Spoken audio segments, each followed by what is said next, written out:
Hello बच्चों,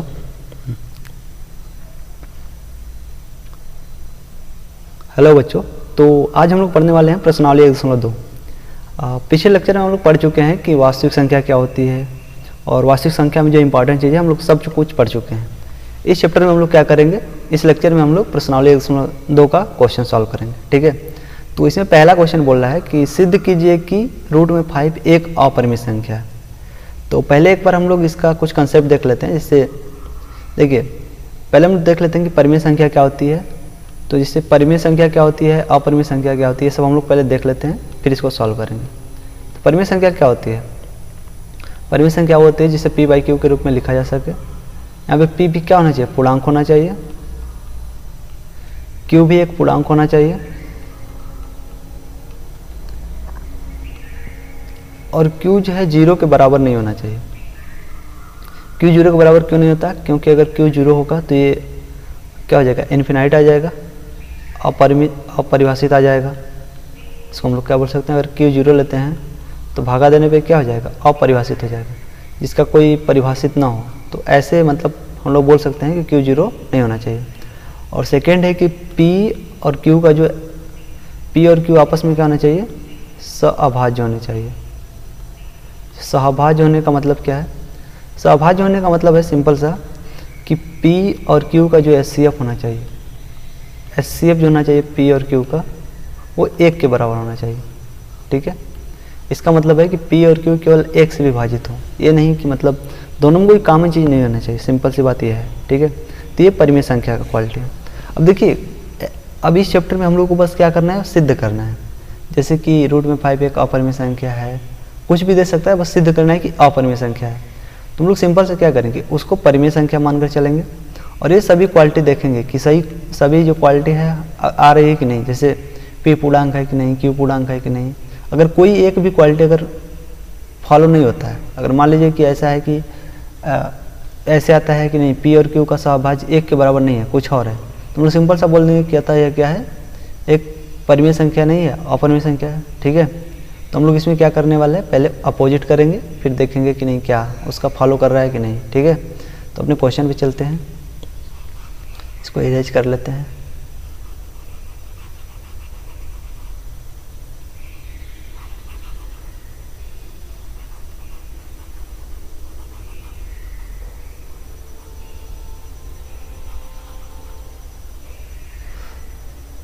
तो हम लोग अपने क्वेश्चन में चलते हैं। ठीक है, तो इसका हम लोग सलूशन देख लेते हैं। देखिए, इसमें पूछा क्या है कि हम लोग को सिद्ध करना है कि रूट में 5 एक अपरिमेय संख्या है। तो पहले हम लोग क्या करेंगे, मानेंगे कि रूट में 5 क्या है, माना रूट में 5 एक, पहले हम लोग परिमेय संख्या मानकर चलेंगे। जैसे देखिए, कोई मान लीजिए आदमी है, वो क्या है, खराब है। ठीक है, तो पहले हम लोग उसको मान के चल रहे हैं कि अच्छा है। अब अच्छा है तो उसमें सभी अच्छाइयाँ होनी चाहिए, मतलब पढ़ने में अच्छा होना चाहिए, उसका बिहेवियर अच्छा होना चाहिए, सब कुछ चेक करेंगे कि अच्छाई की क्वालिटी है कि नहीं।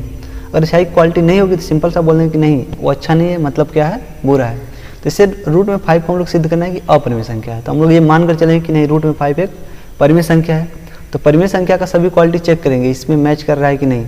अगर मैच करेगा तो बोल देंगे कि परिमेय संख्या है, अगर क्वालिटी मैच नहीं करेगा तो क्या बोल देंगे, अपरिमेय संख्या है। जैसे देखिए, हम लोग माने हैं कि रूट में 5 एक क्या है, परिमेय संख्या है, परिमेय संख्या है। अगर रूट में 5 एक परिमेय संख्या है तो रूट में 5 को हम लोग क्या लिख सकते हैं, p बाई क्यू के फॉर्म में लिख सकते हैं। ठीक है, और यहाँ पे देखेंगे, देखिए p भी क्या होना चाहिए, पूर्णांक होना चाहिए, और q भी क्या होना चाहिए, पूर्णांक होना चाहिए।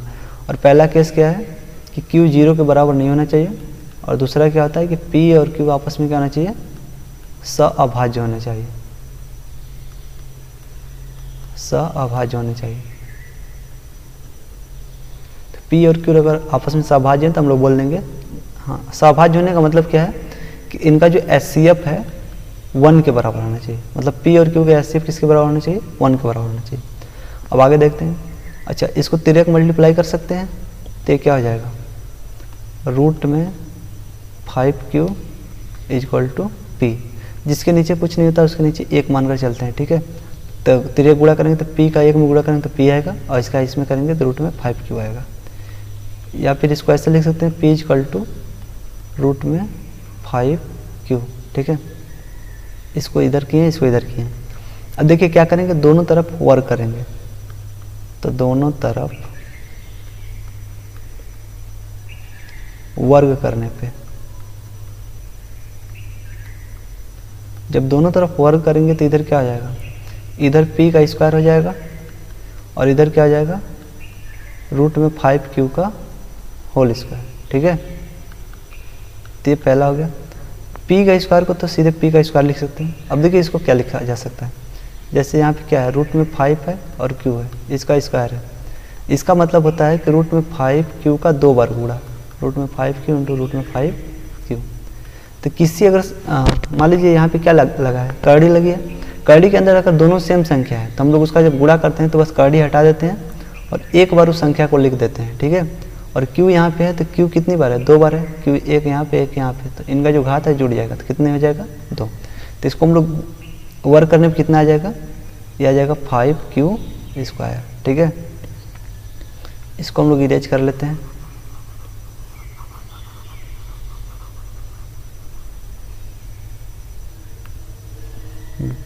तो p स्क्वायर इक्वल टू क्या आ जाएगा, 5q स्क्वायर। अच्छा, इसका मतलब क्या है, अगर हम लोग 5 को नीचे ले जाएंगे तो ऐसे कुछ आएगा, ये आएगा p square by 5 equal to q square. p square के नीचे अगर 5 आएगा, इसका मतलब क्या है कि p स्क्वायर को हम लोग 5 से भागा दे सकते हैं, यही है ना।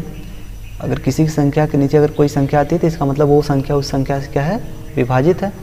तो इसको हम लोग बोल सकते हैं, इससे क्या पता चलता है कि जो p स्क्वायर है, इसको समीकरण नंबर 1 मान लेते हैं। यहाँ से पता चलता है चूँकि p स्क्वायर 5 से विभाजित है। अगर p स्क्वायर 5 से विभाजित है तो एक चीज़ यहाँ पे ध्यान दीजिएगा, जैसे मान लीजिए p स्क्वायर 5 से विभाजित है, p की जगह हम लोग कुछ ले लेते हैं, मान लीजिए 5 लिए हैं और 5 का स्क्वायर है, तो 5 का स्क्वायर 5 से विभाजित होगा, क्योंकि इसको लिख सकते हैं 5 गुणे 5, अब आगे में 5, एक 5 से 5 कटा, बस 5 बढ़ गया, तो कट गया। तो देखिए p का जब स्क्वायर 5 से विभाजित है तो p भी 5 से विभाजित होगा। यहाँ देखिए p लिए हैं, मान इसका मतलब क्या है कि p का वैल्यू कितना है, 5, तो 5 का स्क्वायर 5 से विभाजित है, तो केवल बस हम लोग p लेते हैं, मतलब बस 5 लेते हैं, तो वो भी तो 5 से विभाजित होगा, एक बार कटेगा। तो हम लोग ये बोल सकते हैं कि अगर किसी संख्या का स्क्वायर, मान लीजिए इस संख्या का स्क्वायर है, किसी संख्या से विभाजित है, तो खुद संख्या भी उस संख्या से विभाजित होगी। मतलब अगर p स्क्वायर 5 से विभाजित है तो यहाँ से हम बोल सकते हैं कि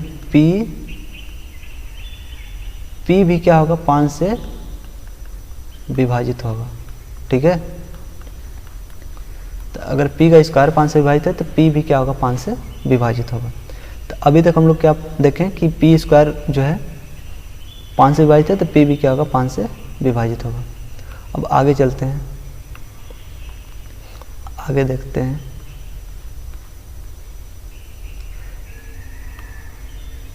अब देखिए हम लोग का क्या इक्वेशन बना था कि p स्क्वायर इक्वल टू क्या आया था, 5q स्क्वायर। तो ये समीकरण नंबर 1 था। तो यहाँ से क्या प्रूफ हुआ था कि p स्क्वायर 5 से विभाजित है, तो p भी क्या होगा, 5 से विभाजित होगा।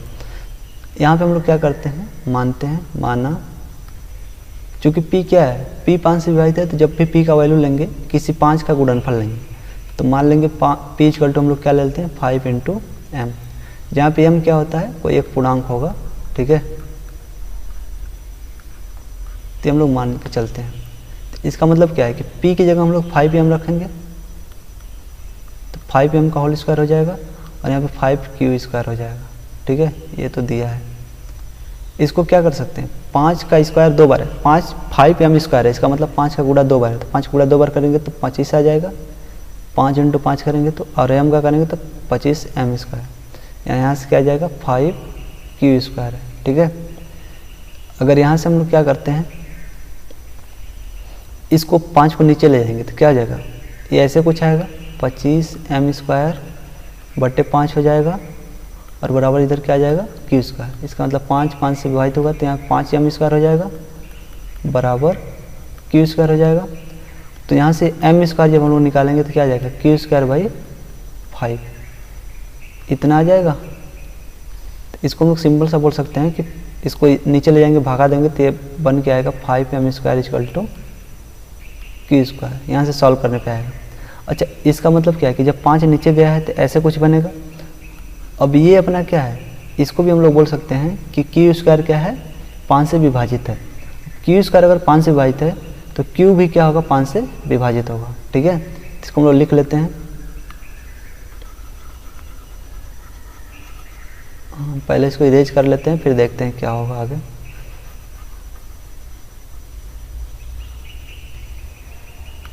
तो देखिए, ये इसको हम लोग क्या मान लेते हैं, समीकरण नंबर 2 मान लेते हैं। तो यहाँ से क्या पता चलता है कि क्यू स्क्वायर, चूँकि क्यू स्क्वायर 5 से विभाजित है। अगर क्यू स्क्वायर 5 से विभाजित है तो क्यू भी क्या होगा, क्यू भी 5 से विभाजित होगा। ठीक है, ऊपर क्या पता चला, सेम वही चीज़ है कि एक बार p के लिए निकालते हैं, एक बार q के लिए निकालते हैं। तो वहाँ से भी पता चला कि p स्क्वायर अगर 5 से विभाजित है तो p भी 5 से विभाजित होगा। और यहाँ से पता चला कि अगर q स्क्वायर 5 से विभाजित है तो q भी क्या होगा, 5 से विभाजित होगा। अच्छा, ऊपर हम लोग क्या पढ़े हैं कि हाँ देख लेते हैं, p भी क्या है, p भी 5 से विभाजित है और q भी 5 से विभाजित है। ये दोनों क्या है, 5 से विभाजित है। अच्छा, दोनों संख्या जब 5 से विभाजित है तो इसका मतलब इसका एचसीएफ कितना आ जाएगा, इसका एचसीएफ भी कितना आ जाएगा, 5 आ जाएगा। तो p और q का एचसीएफ कितना आ जाएगा, 5 आ जाएगा। तो देखिए, हम लोग ऊपर क्या माने थे कि अगर कोई भी परिमेय संख्या है तो उसका एचसीएफ कितना आना चाहिए, उसका एचसीएफ 1 के बराबर आना चाहिए। लेकिन यहाँ पे एचसीएफ कितने के बराबर आ गया, 5 के बराबर आ गया। अतः हम लोग बोल सकते हैं कि ये क्या है, परिमेय संख्या के जो सभी प्रॉपर्टी उसको फॉलो नहीं कर रही है। तो हम लोग बोल सकते हैं कि अतः जो रूट में 5 है वो क्या है, अपरिमेय संख्या है। तो हम लोग यहाँ पे लिख लेंगे, चूंकि यहाँ पे लिख लेते हैं, चूंकि कोई भी परिमेय संख्या, वैसे ये लिखने की ज़रूरत नहीं है, सीधे हम लोग लिखते हैं मेन चीज़। ठीक है,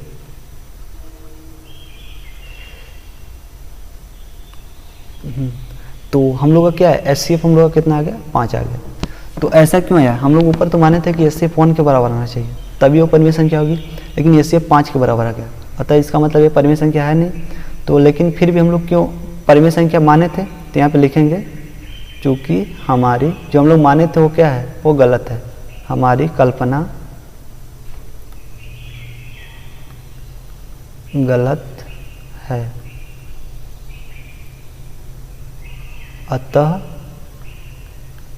अतः रूट में 5 एक अपरिमेय संख्या है। तो सिंपल हम लोग करना क्या है कि देखिए, अभी ऊपर हम लोग देखे थे कि कोई भी अगर परिमेय संख्या होती है, यहाँ से देखिए कि कोई भी अगर परिमेय संख्या होती है तो क्या होती है, उसमें q 0 के बराबर नहीं होना चाहिए और p और q सहभाज्य होना चाहिए। सहभाज्य होने का मतलब कि इन दोनों का जो एचसीएफ आना चाहिए 1 के बराबर आना चाहिए। लेकिन पूरा सॉल्व करने के बाद क्या पता चलता है कि p भी 5 से विभाजित हो रहा है और q भी 5 से विभाजित हो रहा है। अब दोनों संख्या जब 5 से विभाजित होगी तो उनका एचसीएफ भी कितना आ जाएगा, 5 के बराबर आ जाएगा। तो इस अगर एचसीएफ 5 के बराबर आ जाएगा तो चूँकि हम लोग जानते हैं कि जिसका एचसीएफ 1 के बराबर होता है केवल वही क्या होती है, परिमेय संख्या होती है। लेकिन एचसीएफ जब 5 के बराबर आ जाएगा तो हम लोग क्या हो जाएगी, अपरिमेय संख्या हो जाएगी। लेकिन इसको हम लोग को लिखना पड़ेगा। ऐसा क्यों आ रहा है, क्योंकि हम लोग गलत माने ही थे, हम लोग ऊपर माने थे वो क्या था, वो कल्पना हम लोग की गलत थी। अतः रूट में 5 एक अपरिमेय संख्या है। ठीक है, तो अब हम लोग अपने अगले क्वेश्चन पे चलते हैं। अच्छा, अगला क्वेश्चन ये है कि सिद्ध कीजिए कि 3 + 2 रूट में 5 एक अपरिमेय संख्या है। तो ये सब बहुत ईजी होता है सॉल्व करना, लेकिन एक बार देख लेते हैं। पहले देखिए, आप लोग नोट्स में लिख लीजिएगा,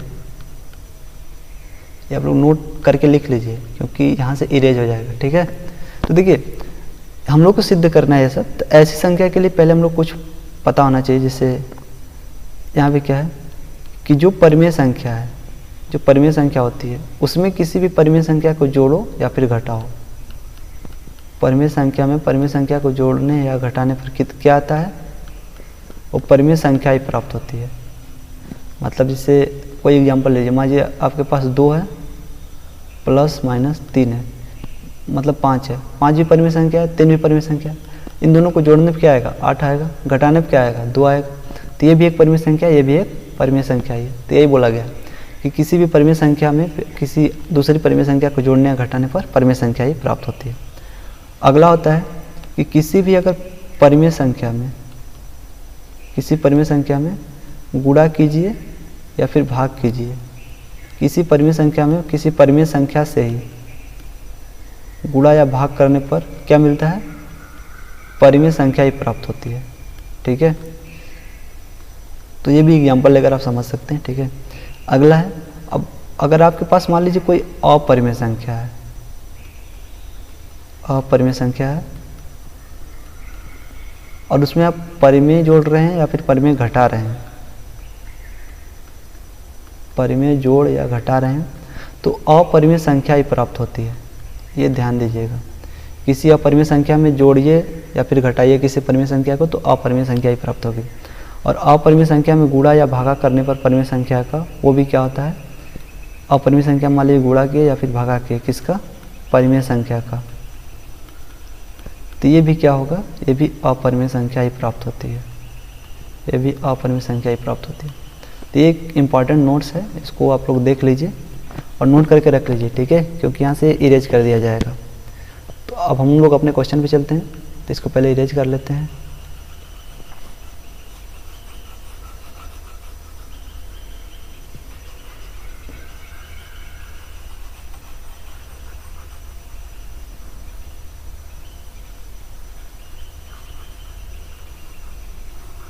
तो इसको देख लेते हैं। पहले इरेज हो जाने के बाद हम लोग क्या करते हैं, तो ये अपना इरेज हो चुका है। अब देख लेते हैं क्वेश्चन। क्वेश्चन क्या बोल रहा है कि सिद्ध कीजिए कि 3 प्लस 2 रूट में 5 एक अपरिमेय संख्या है। तो इसका सलूशन देख लेते हैं। ऐसे क्वेश्चन आ जाए तो देखिए, इसको हम लोग को अपरिमेय सिद्ध करना है। तो पहले हम लोग क्या, पहला काम क्या होगा, इसको परिमेय मानेंगे। तो माना 3 प्लस में 2 रूट में 5 एक परिमेय संख्या है। अगर ये परिमेय संख्या है तो इसको हम लोग क्या लिख सकते हैं, 3 प्लस 2 रूट में 5 को पी बाई क्यू के फॉर्म में लिख सकते हैं, क्योंकि परिमेय संख्या है तो इस फॉर्म में हो सकता है। ठीक है, यहाँ से रूट 5 का अगर वैल्यू निकालेंगे तो क्या होगा, ऐसे देखिए कि 2 रूट में 5 को इधर ही रहने दीजिए, 3 को उधर ले जाइए। तो एक चीज़ जानते रहिएगा कि अगर कोई संख्या इधर प्लस में है तो उधर जाएगी तो माइनस में, अगर इधर माइनस में है तो इस साइड जाएगी तो प्लस में हो जाएगी। अगर गुणे में होगी संख्या तो भागा में जाती है और भागा में होगी तो गुणे में जाती है। ठीक है, ये ध्यान दीजिएगा। तो इसको हम लोग क्या लिख सकते हैं, पी बाई क्यू, और उधर जाएगा तो माइनस में क्या हो जाएगा, 3। अब देखिए 2 किस में है, गुणे में है, तो गुणा में है तो किस में जाएगी, भागा में जाएगी। तो इसको हम लोग लिख सकते हैं रूट में 5 equal to P by Q minus 3 पहले से था, और एक गुणे में है तो ये टोटल के क्या हो जाएगी, ऐसे भागा में जाएगी। समझ में आया। तो अपना ये बनकर आएगा रूट में 5 equal to P by Q minus 3/2। अच्छा, रूट में 5 क्या है, अभी हम लोग पढ़े थे कि रूट में 5 एक अपरिमेय संख्या है, सिद्ध कर चुके हैं ऊपर। तो ये क्या है, अपरिमेय संख्या है, हम लोग ऊपर सिद्ध कर चुके हैं। ये क्या हो रहा है भाई, तो हम लोग ये सिद्ध कर चुके हैं कि ये क्या होती है, अपरिमेय संख्या है। और ये जो है ये क्या है, परिमेय संख्या है, अभी हम लोग माने हैं। तो ये क्या है, परिमेय संख्या है। तो क्या ऐसा हो सकता है कि अपरिमेय संख्या और परिमेय संख्या बराबर हो, तो यहाँ पे यही बोल रहा है ना कि ये अपरिमेय संख्या परिमेय संख्या के बराबर हो गई, जो कि संभव है ही नहीं। ठीक है, तो चूंकि ये समीकरण 1 मान लेते हैं, यहाँ पे लिख सकते हैं समीकरण 1 से। समीकरण 1 से क्या पता चल रहा है? समीकरण 1 बोल रहा है कि रूट में 5 जो है p/q माइनस 3/2 के बराबर है। मतलब जो अपरिमेय है, जो अपरिमेय संख्या है वो परिमेय संख्या के बराबर है। ये ऐसा बोल रहा है जो कि संभव नहीं है, ठीक है, ये बराबर नहीं हो सकता। तो अतः हम लोग बोल सकते हैं, अच्छा ये बराबर नहीं हो सकता, इसका मतलब ये क्या है कि जो हम लोग ये माने हैं ये गलत माने हैं, ठीक है। अतः हमारी कल्पना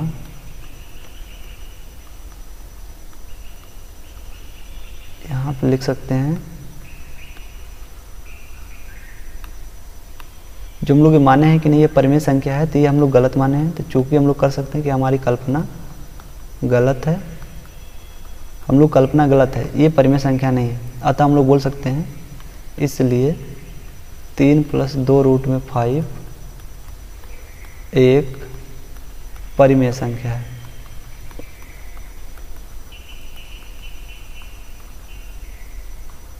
तो हम लोग को यही सिद्ध करना था। ये क्या हो रहा है? तो बस यही सिद्ध करना था। इसमें यही बोला गया है कि इसको सिद्ध कीजिए कि अपरिमेय संख्या है। तो पहले हम लोग मान लेंगे कि परिमेय संख्या है। अगर परिमेय संख्या है तो p/q के फॉर्म में लिख सकते हैं। और यहाँ से सॉल्व करने के बाद ये पता चल रहा है कि अपरिमेय संख्या परिमेय संख्या के बराबर हो सकती है, जो कि संभव नहीं है। तो यहाँ पे लिख सकते हैं जो कि ये संभव नहीं है, मतलब ऐसा नहीं हो सकता कि अपरिमेय संख्या परिमेय संख्या के बराबर हो जाए, तो ये संभव नहीं है। अगर संभव नहीं है तो इसका मतलब हम लोग क्या बोल सकते हैं कि रूट में 5 इसके बराबर नहीं हो सकता। और ऐसा इसलिए आ रहा है क्योंकि हम लोग इसको गलत माने ही थे। तो हम लोग लिख सकते हैं कि यह हमारी गलत कल्पना का कारण है। अतः 3 + 2 रूट में 5 एक अपरिमेय संख्या है। यहाँ पे गलत लिख दिए हैं क्या?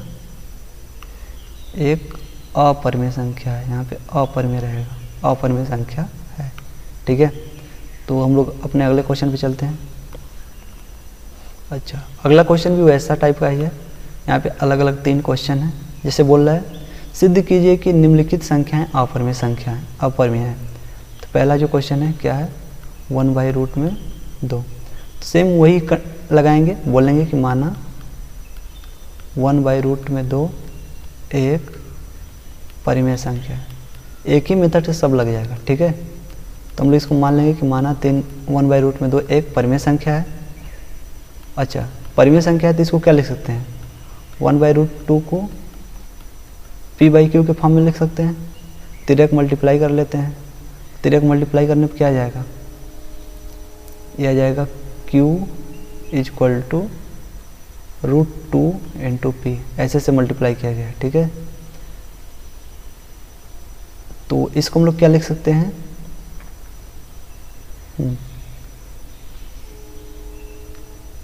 अगर √2 को हम लोग बस ऐसे लिखें, हम इसको ऐसे ही रहने देते हैं, तो इसको हम लोग लिख सकते हैं q और p को नीचे लाते हैं। q/p = क्या आ जाएगा? √2। या फिर इसको ऐसे भी लिखा जा सकता है √2 = q/p। अच्छा देखिए, अगर मान लीजिए p/q एक क्या है? परिमेय संख्या है। अगर p/q एक परिमेय संख्या है, कोई एग्जांपल लेते हैं। मान लीजिए p का वैल्यू 3 है, 3/2 एक परिमेय संख्या है। इसको उल्टा कर देते हैं, ये p/q था 3/2, हम लोग q/p कर देते हैं। तो p/q करेंगे तो ये क्या आ जाएगा? 2/3। तो ये भी तो एक परिमेय संख्या है। मतलब किसी अपरिमेय संख्या को उल्टा करने पर नहीं, किसी परिमेय संख्या को उल्टा करने पर परिमेय संख्या ही प्राप्त होती है, ठीक है। तो यहाँ पे जैसे देखिए p/q को हम लोग परिमेय संख्या माने थे, मतलब ये परिमेय संख्या है, तो इसका उल्टा भी ये भी क्या होगा? परिमेय संख्या ही होगा। तो ये q/p क्या है? एक परिमेय संख्या है। लेकिन रूट में 2 क्या होता है? रूट में 2 अपरिमेय संख्या होता है। हम लोग सिद्ध कर चुके हैं, रूट में 2 क्या होता है? अपरिमेय संख्या होता है। तो अपरिमेय संख्या किसके बराबर हो रही है? परिमेय संख्या के बराबर है, जो कि संभव नहीं है। तो यहाँ पे लिख सकते हैं समीकरण 1 से जो यहाँ पे इससे ये पता चल रहा है कि रूट में 2 क्या है?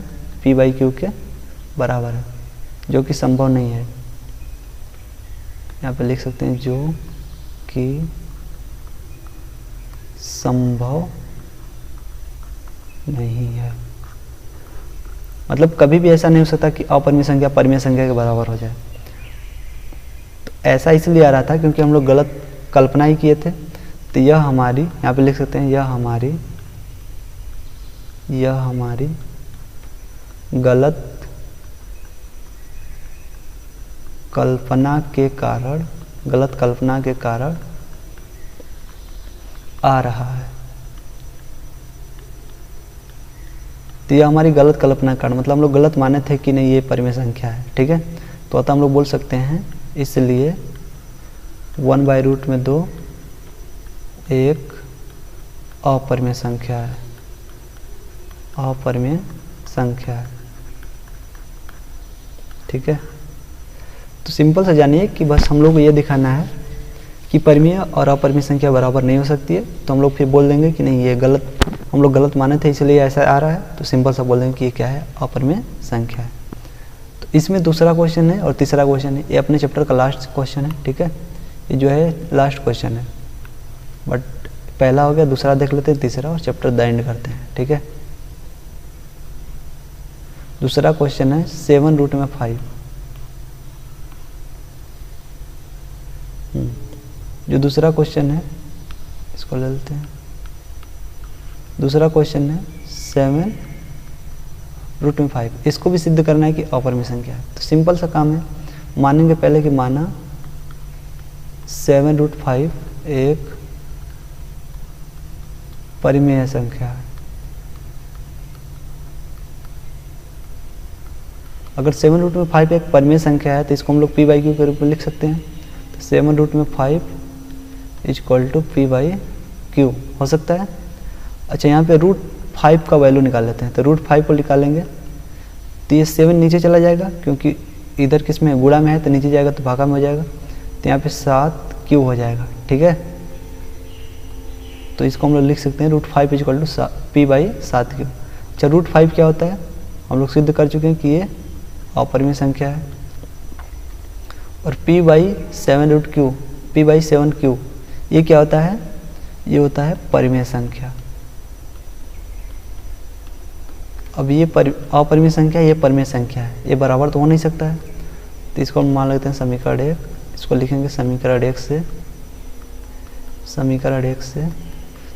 से क्या पता चल रहा है कि अपरिमेय संख्या जो है, इससे ये पता चल रहा है कि जो अपरिमेय संख्या है वो परिमेय संख्या के बराबर नहीं है, ठीक है। ये इससे पता चल रहा है, जो कि संभव नहीं है। तो यहाँ पर लिख लेंगे जो कि संभव नहीं है। और यह क्यों, ऐसा क्यों आ रहा था, क्योंकि हम लोग गलत माने ही थे। तो यह हमारी गलत कल्पना के कारण आ रहा है। हम लोग गलत माने ही है कि यह परिमेय संख्या है, अतः हम लोग बोल सकते हैं चूँकि यह हमारी गलत कल्पना कर रहा है, इसलिए हम लोग बोल सकते हैं कि 7√5 एक अपरिमेय संख्या है, अपरिमेय संख्या है।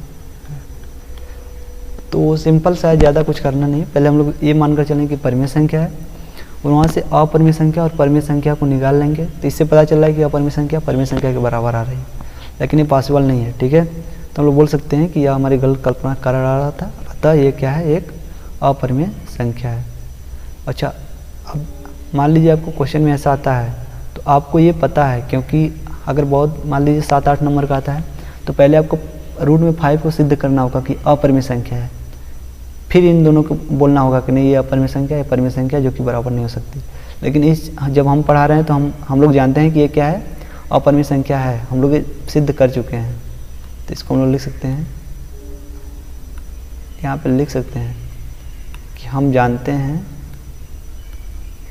हम लोग ये जानते हैं कि ये सिद्ध, मतलब √5 क्या है, हम जानते हैं कि √5 एक अपरिमेय संख्या है,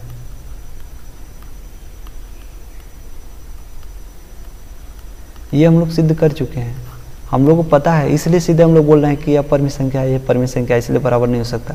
लेकिन पहले ही हम लोग को ये नहीं पता होता तो पहले इसको सिद्ध करना पड़ता, फिर हम लोग बोलते हैं कि अपरिमित संख्या और परिमित संख्या बराबर नहीं हो सकती। लेकिन हम लोग को पता है तो सीधे लिख लेंगे, ठीक है। तो फिर हम लोग अपने अगले क्वेश्चन पे चलते हैं।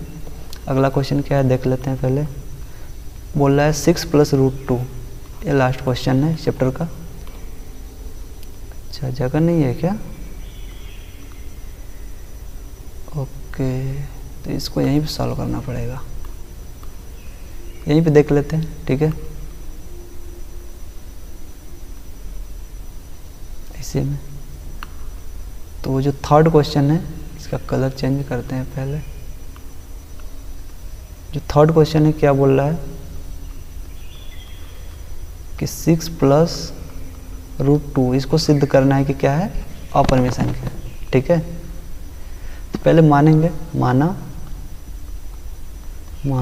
6 + √2 एक परिमेय संख्या है। पहले इसको परिमेय संख्या मानेंगे तो इसको हम लोग क्या लिख सकते हैं, 6 + √2 को p/q के रूप में लिख सकते हैं, क्योंकि ये परिमेय संख्या है तो इस रूप में लिखा जा सकता है। अगर इस रूप में लिखा जा सकता है, अच्छा आप लोग ये सब ध्यान दीजिएगा कि p और q पूर्णांक होना चाहिए, q 0 के बराबर नहीं होना चाहिए। हर जगह लिख सकते हैं, हम मतलब जानते हैं इसलिए नहीं लिख रहे हैं, ठीक है। आप लोग को ऊपर बताए हैं तो आप लोग लिख सकते हैं, नहीं भी लिखेंगे तो दिक्कत नहीं है। लेकिन पेपर में अगर लिख देंगे तो ज़्यादा सही रहेगा। क्या लिखेंगे कि यहाँ पे q 0 नहीं होना चाहिए और p और q क्या होना चाहिए, सहभाज्य होना चाहिए। ये हर जगह लिखना ज़रूरी है। तो यहाँ पे भी लिख सकते हैं, जगह नहीं है इसलिए हम नहीं लिख रहे हैं। आप लोग ध्यान दीजिएगा, लिखना है, ठीक है। तो यहाँ पे 6 + √2 बराबर क्या हो जाएगा, p/q हो जाएगा, क्योंकि एक परिमेय संख्या मान ली है। तो फिर जो रूट में 2 है इसको क्या लिख सकते हैं, p/q, और माइनस से 6 उधर जाएगा तो माइनस में क्या आ जाएगा, 6 हो जाएगा। अब हम लोग जानते हैं कि रूट में 2 क्या होती है, अपरिमेय संख्या होती है, ठीक है। और ये जो होता है ये क्या होता है, परिमेय संख्या होती है। तो परिमेय संख्या, इसको समीकरण 1 मान लेते हैं। यहाँ पे लिख सकते हैं, समीकरण 1 से क्या पता चल रहा है, समीकरण 1 से ये पता चल रहा है कि जो अपरिमेय संख्या है वो परिमेय संख्या के बराबर आ रहा है, जो कि संभव नहीं है, ठीक है, जो कि संभव नहीं है। ये संभव नहीं है तो हम लोग बोल सकते हैं, अच्छा ये इसलिए आ रहा है क्योंकि हम लोग इसको गलत माने हैं कि ये परिमेय संख्या है। तो हम लोग यहाँ पे लिख सकते हैं, जगह नहीं है तो इसी पे लिख लेते हैं, यह हमारी गलत कल्पना के कारण आया है, गलत कल्पना के कारण आया है, गलत कल्पना के कारण आया है। अतः हम लोग बोल सकते हैं, अतः इसलिए, अतः 6 + √2 क्या है, एक अपरिमेय संख्या है, एक अपरिमेय संख्या है, ठीक है। तो ये हम लोग को सिद्ध करना था, तो ये अपना आंसर आ गया।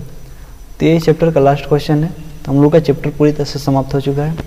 इस चैप्टर में हम लोग क्या क्या पढ़े हैं, पहले कि वास्तविक संख्या क्या होती है। चैप्टर में सबसे पहले हम लोग वास्तविक संख्या का सभी बेसिक चीज़ पढ़ लिए। फिर प्रश्नावली 1.1 सॉल्व किए, प्रश्नावली 1.2 सॉल्व किए, सभी क्वेश्चन सॉल्व हो चुके हैं।